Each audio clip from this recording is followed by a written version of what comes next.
There is a car for a very long time that I have coveted, but has never come down in price enough for me to actually buy it. Now that is really disappointing because this car has some really phenomenal features, especially for its era, which was about the year 2000, but it was originally conceived in 1995, and that's the Honda S2000.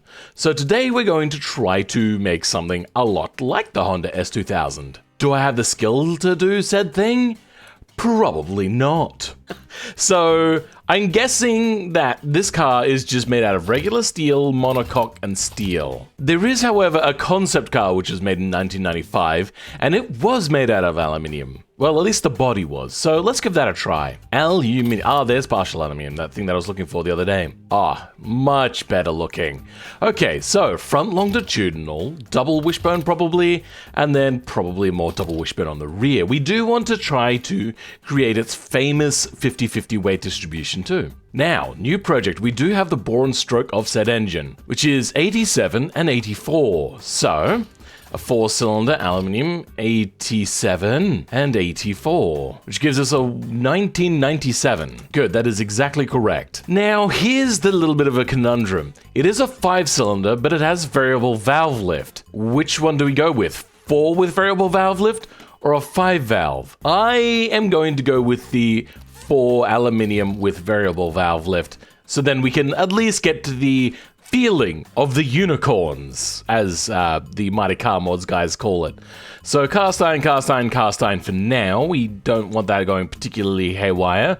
And we're going to have a fairly high cam profile, though we're probably not going to need to have it overly high, considering that this is going to only rev to about 9,000 RPM, not ridiculous high numbers. Now, this was created before the direct injection thing really started to catch on, so it is a multi-point, and I get the feeling it was just a single intake throttle body and not individual ITBs.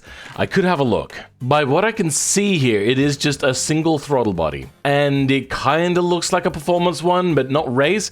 It might just be standard even. Let's have a look at them. So this is standard, a big chunking aluminium one. Performance one, that is actually a little bit closer. And then, you know what? Since it's still made out of aluminium, we might actually go with the race one.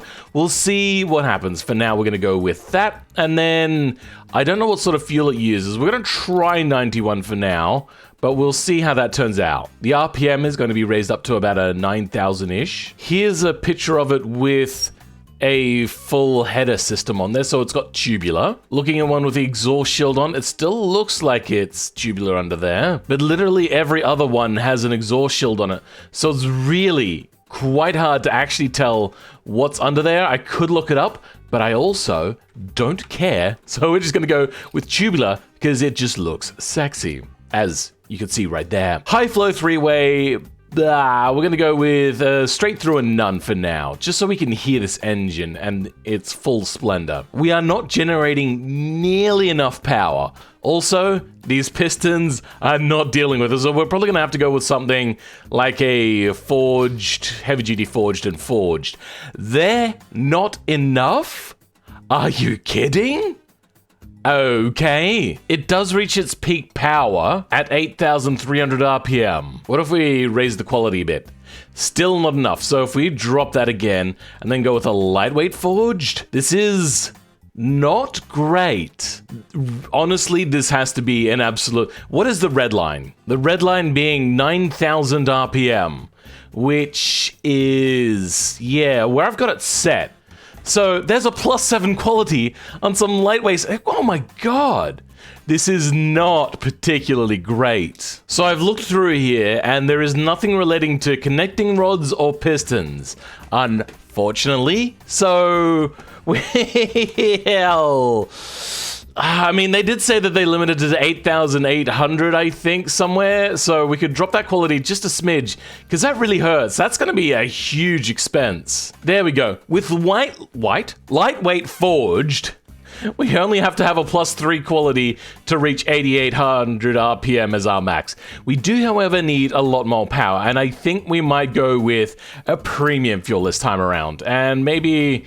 yeah, we're gonna have to increase that fuel mixture just a little bit more. I was hoping to not have to do that. And we can go with a 3-inch exhaust. Sure, why not? Can we get the amount of power out of here that they did with this engine. Maybe I wish I could have the sort of power that I want super easy. How do they do it? They got so much power out of this thing. It's crazy. Do we go bigger than this? No. Okay. Well, what about the intake? Do we go to race now? Well, that didn't really help us at all, did it? Look at that.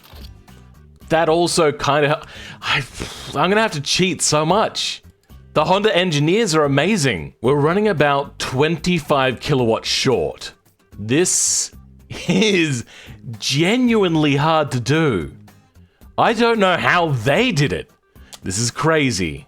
11.7 compression ratio. Oh, yeah. I doubt that I can do this on an 11.7. 11.1, sure. All right, let's try this on an 11.7 compression ratio. Oh, I wonder how bad on fuel this car is. It's gonna be really bad. You know what, actually, it's not so bad. Okay, here we go. So we are a little bit over on the Newton meters, though 225 at 7,000. We are over by 7 Newton meters and under by 500 RPMs. And then they got 184 kilowatts in the Japanese version at 8,300, which we have exactly. Nice. Except my red line is really short right after that. So we have done it. Let's give this thing a little... I also did actually have to remove the exhaust to do this. So, and also I've, switched over to a race tubular, which, sure, why not? Actually, what is the difference with a long tubular? That's a lot of power. Okay, yeah, we're sticking with that. Oh my God, this is atrocious. Manually test the engine. Sure. I mean, it kind of sounds like a Honda, but yeah. Right, look, we're going to go with the hardtop version, and we are going to have a removable roof. Now to change the body dimensions, we'll bring that to be... there's not a whole lot to be done here. Okay. Okay, well, I don't know why anybody would do that, but sure. Why not? May as well give the option to somebody to make that terrible decision. Then flare it out. No, I mean, it was a very unflared car, so we don't really need that. Make the doors a little bit bigger. Oh, wow. We can bring that a lot forward. Jesus, that's a really raked front windshield there. Nice. All right, let's move on and see what else we can do with this. Like, really a bit of an enigma of a car. It was so unique and high revving and high power. They created the sort of power that's even 6 cylinders that were twice the size couldn't generate at the time. This was absolutely insane. It did have lower torque by a lot, but you didn't need it because it was in a lightweight sports car. So we're going to go with rear-wheel drive as it was, and then we're going to go with the manual, whether they had a manual or not. And I don't know what speed they had, but I like a 6-speed, so we're going to go with a 6-speed for now. And then by what I heard of the thing, or what I read, it did say it was some sort of torsion LSD, which makes me think it's a geared LSD in the way in which geared LSDs work, because they work under torque. Then radials, we're going to go with a sports compound because it is, yes, just a sports car, not anything in particular special there. Alloy wheels, and we will make them a bit wider. So a 205 at the front and a 225 at the rear. Okay, then we make them fill out that wheel well. Nice. And 16 inches. Okay. Here we have the basic setup so far. Vented discs on the front, probably going to go with a 1 piston, then another vented on the rear with a 1 piston. Might have to do some balance changes. I'm pretty sure that there was some sort of cladding on it, so we're just going to go with the one I like, I suppose. And brake airflow, we're going to leave that at... You know what? Maybe it does a little bit of brake airflow, so just a little smidgen there. Then detachable hard top, 2-seaters. It is going to be sporty, and then...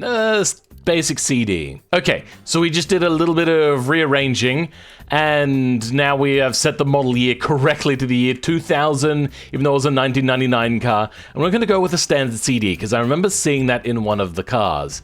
Over here, we're going to go with hydraulic ABS. I doubt it had traction control, because that would seem kind of superfluous to the point of having a car like this. It wasn't cheap like an MX-5, so an MX-5 you'd have traction control, because it's more accessible to the sort of car that's not a person that's not so interested in cars. They just wanted one that looks good and drives okay.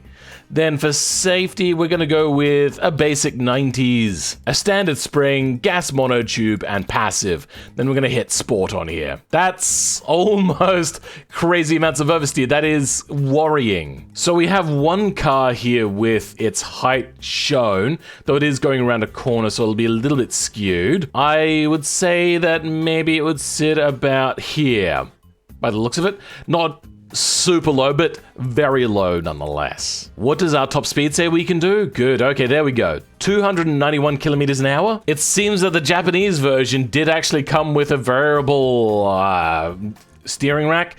We're not going to really try that though. Here we go. We actually have a little bit of information here. So the final drive for this car is 4.1.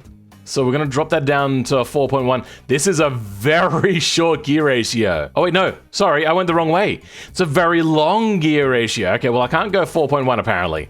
That's just not an option. So we're going to go with a 4.16 with a top speed now of nearly 300 kilometers an hour. First gear is 3133. We're going to plop that one right about there. Gear 2 is about 1.95. Close. Third is 1.48. Close. Fourth is 116. You know what? All right, we've adjusted it a little bit. This is the spacing we're going with, and it reckons 0 to 100 in 6.2 seconds.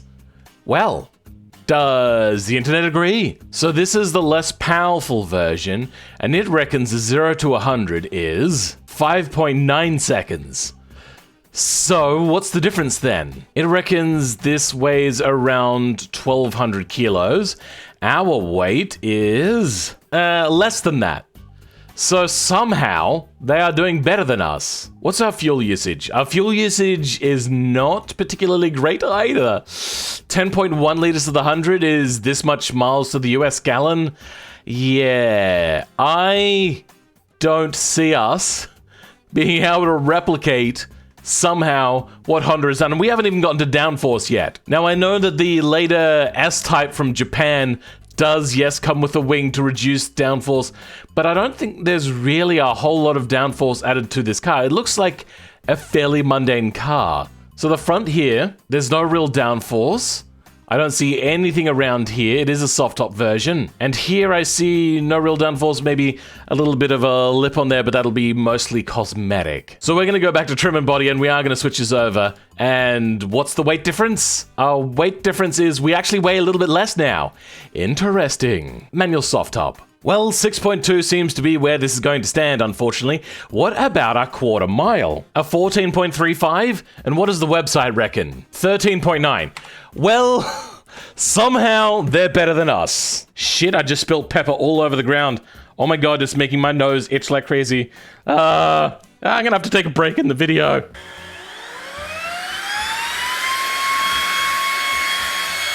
Oh my god, it's in the air. It's burning my nose up. Well, this is not so great. What does our aerodynamics reckon? It reckons that we can control ourselves up until about 100 and... that'd be, what, 175? So this is probably somewhere around 160-ish. Once we get to 175, yeah, you're going. You're not able to do it anymore.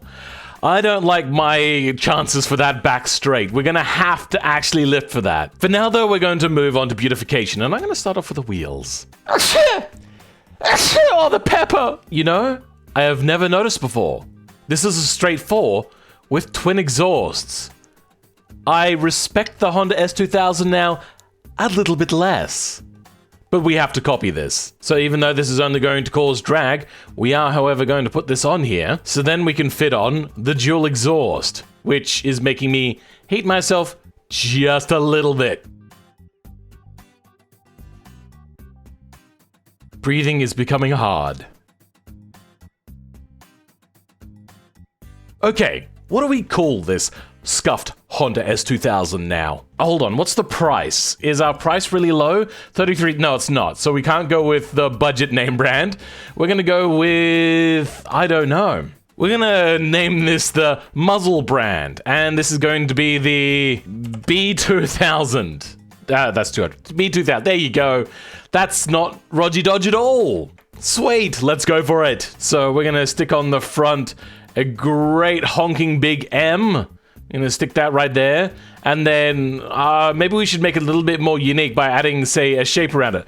So yeah, we don't want to have just a name. I'm gonna put an M around our thing. There, no other car company does a letter inside of a square, right? Yeah, seems good to me. I am going to court, apparently. Alright, so yeah, I have wanted to make this car for a long time, or I wanted to own this car for a long time, but I've just never been able to afford it, and I probably still won't be able to. This is going to be as close as I'm ever going to get to it. We can actually make this a little less three-dimensional. It looks a little too sticky-outy, in my opinion. Yes, that's the technical scientific term for it, sticky-outy. Much like a sticky-outy belly button, which I don't have. I'm not a freak. I'm sorry if you have an Audi. I was just being I was trying to make a joke. Don't mean to alienate viewers, you know, much say like what I might do during a stream. So on the side there, we're not copying it, but they've got badging down the side too. Fairly clean looking boot. So I'm gonna put the B200 logo here, but not the rest of it. No, that's how people know it's a Honda. What's the point of having a Honda if you can't show it off? It's gonna be B, and it's gonna be very angled to like angle into that indicator.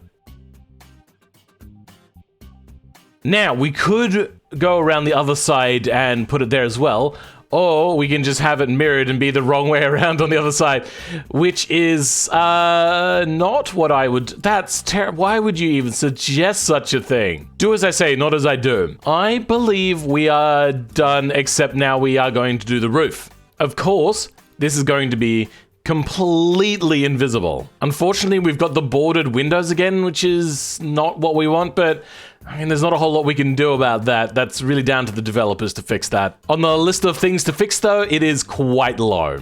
We have now gotten rid of the back of that. The first thing you'll notice is they have these roll hoop thingies. Luckily, we have something similar.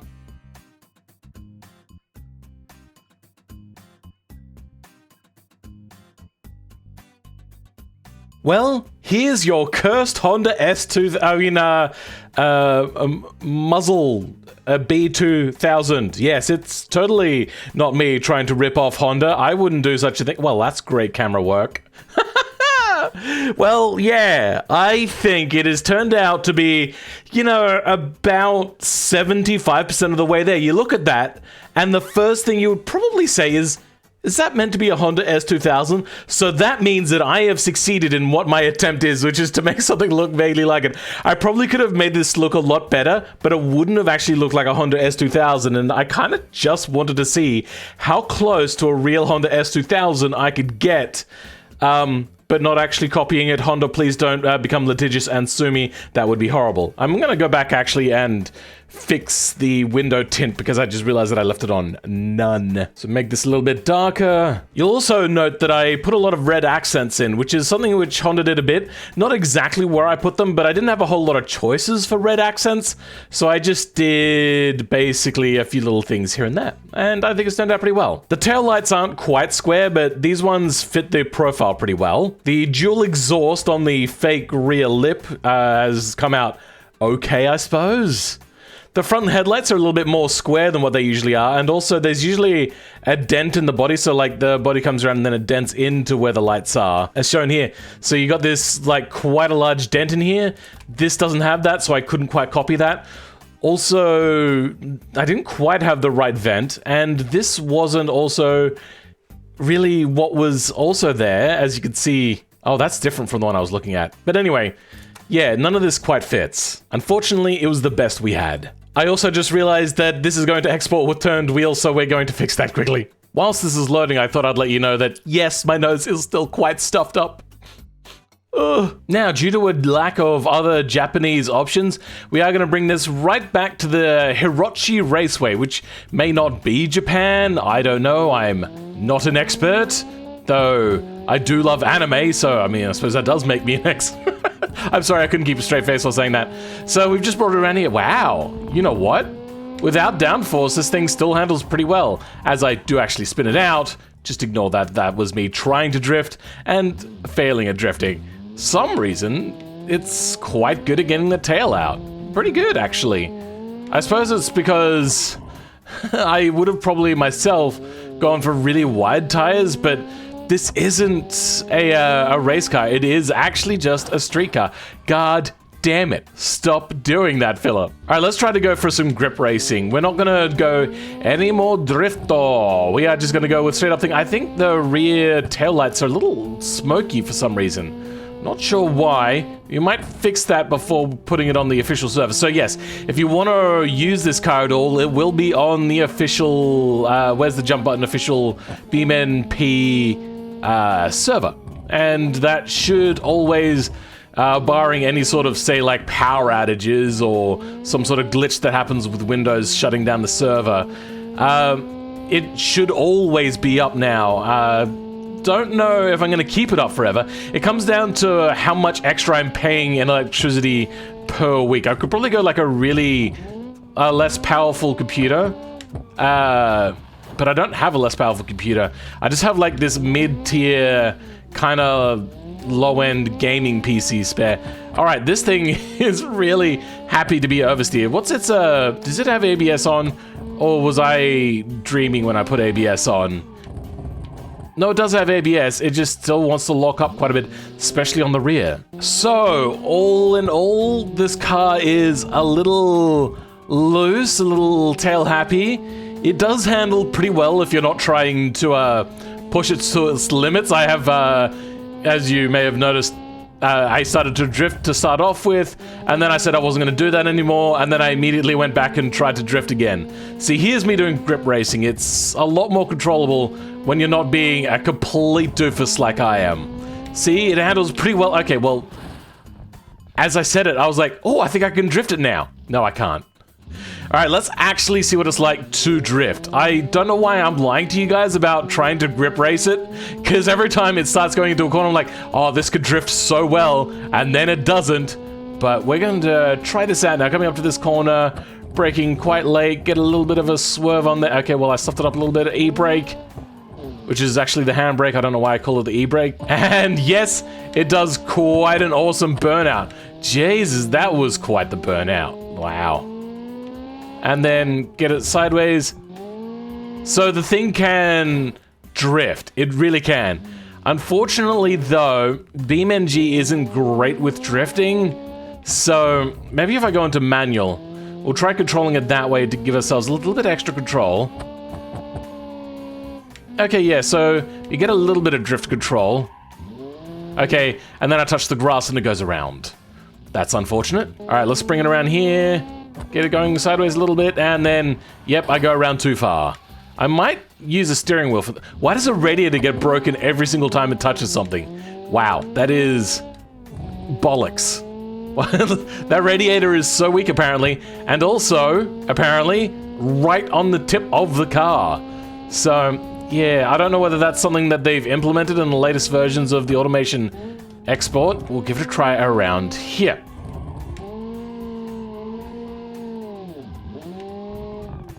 Okay, it was doing well, then decided to lose its drift, so I tried to handbrake, and yeah, that didn't help at all. It actually probably made it a lot worse. Well, let's see what else is around Hirochi. Is there, like, normal back roads? Is that miles per hour? So this isn't Japan? This is probably America. It actually looks like America, too, with, like, these wooden fence type stereotypical things.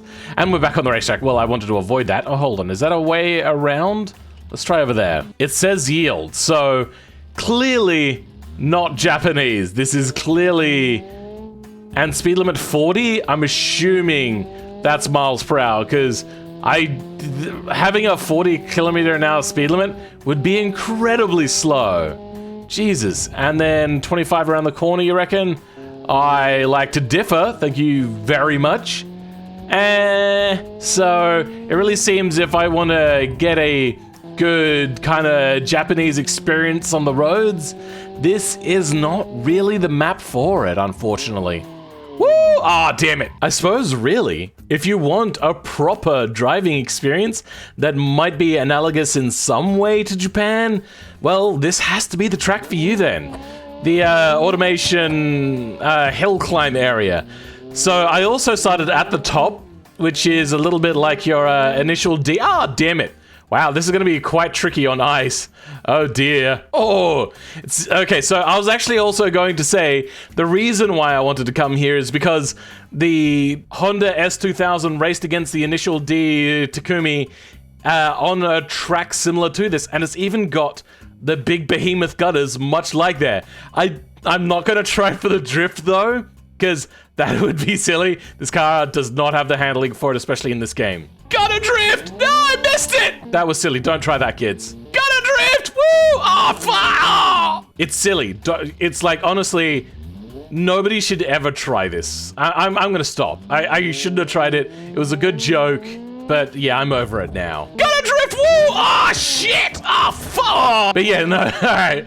That was all good and fun, but yeah, we're actually gonna see what this car can handle, like doing a bit of grip racing. Okay, it is still quite tail happy, even though we're technically not on the ice anymore. I get the feeling though that the traction is still meant to be considered quite low due to things like the fact that it's still a really cold road, so the tires won't warm up quite as much, keeping us from getting the sort of traction that we want. Gotta drift! Woo! Yeah! And now we have a stuffed up suspension car.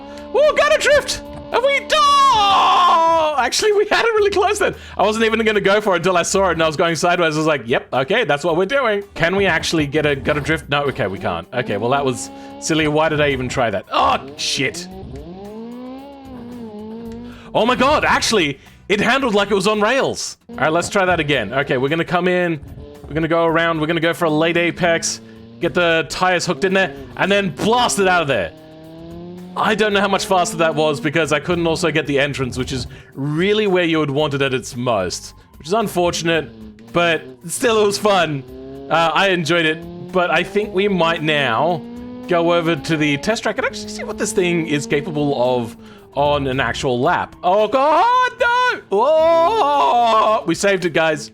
And fuck. Now we are not going to use the steering wheel, I don't think. I think we're just going to go into manual and try to get this thing under control. Second gear, nice. Okay, well, I maybe switched that a little too soon. Maybe it was still dealing with some wheel spin. I'm gonna go down to first gear. Though, probably could have stayed in first gear for that. Oh, sorry, second gear for that. Because it was just a little too long. Honestly, I don't think I like the gearing. Which, that's kind of Honda's fault, but I suppose Honda didn't know about the existence of the automation test track when they were designing their car about 25-ish years ago. Oh, gotta get down to second gear for that. Couldn't really do that in third. Maybe could have even gone first gear on that corner. We'll see if we need to take this again. So, I remember seeing it was less than 175 when this car started to struggle going around corners. So we're about to see what this thing can do. Can it even go that fast down the back straight? We are actually already over 175. So let's actually give this a full proper hard go. Can we go at a full speed corner here? Okay. I forgot that I was manually controlling it. Probably could have gone a little bit faster. Okay, slow this down a little bit. No! Oh, you son of a gun. And yet my steering is buggered. This will give me the chance to get that back straight correct again. Okay, this time we're coming down here. We are not going to forget to switch to gear 5. So gear 5, 217-ish. Can we go around here? Look at that. Nice and smooth at about 210, which is pretty good for really any car. And then we're going to slow down a little bit. Get ourselves in nice and tight for the corner here. And yeah, we stuffed it up quite badly. But, I mean, we got around there in a not terrible way. We could have gone a lot faster, honestly. But we're going to see now what our braking point is. I'm going to brake at about 75 meters. And we braked a little too early. Oh, almost hit the inside there. But still very clean. I should probably learn the names of the corners of this racetrack as well. Because I could probably be so much better at commentating. Adam's Apex, apparently. So here we come up to Adam's Apex, which is usually a bit of a nightmare, but this car, you know, is still very stable, except on the exit. I think the water on the track actually really hurt us quite a bit there. Otherwise, maybe it was just the car is not as stable as what you would like it to be, which would make sense. You know what, I never actually checked what the weight balance is with this car. It should be 50-50. But if I've got that wrong, that might actually explain a few shortcomings of this car. So with a decent enough lap, we did a 2:30 30. For a car that's not meant to be ballistic, that's pretty good. I do enjoy driving the car. But now we're gonna have a look at the, can you just stop moving?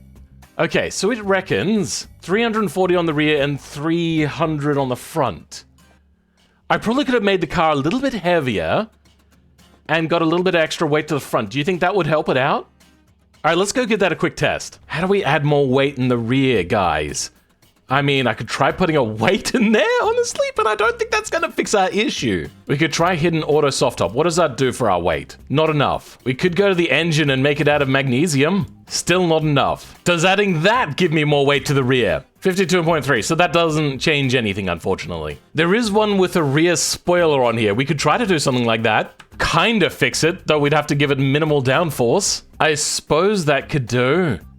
It's not going to give us a whole lot, though. Aerodynamics, front wing angle is going to be at none. A rear angle is going to be very low. There we go. It's creating basically bupkis. So to wind down the video, we're going to drive this car. Oh, and actually, we should probably stop to see what it does. Yeah, it's about exactly the same. So yeah, to wind out the video, we're just going to drive this around a little bit, and I'm going to say thank you to the people that were here yesterday for yesterday's stream. Wow, actually, that was quite handleable. I mean, we got a little bit of extra downforce now. It has reduced a lot of the lift, which is pretty good. Though the car is still quite sloppy. I wonder if the real car is actually that sloppy, or if that's just a thing of BeamNG, maybe. I know how to drift, and I do plan to go back to drifting. If you see me taking a break from videos at some point, and you haven't watched like an update video, just assume that I'm probably working on a real car, and I just needed a couple of days to a week to actually get something done for a video. So yeah, I suppose I could take a photo of... Now, the car is in too much of a disheveled state, pulled apart a little too hard right now. I can't really show you what the... But it's a Volvo 360 with an AQ171, which is 171 horsepower Volvo 4-cylinder engine from the similar period. And yeah, so I'm gonna be getting that one up ready for drifting. So, I mean, I've never drifted it before. I've never even driven it before, honestly.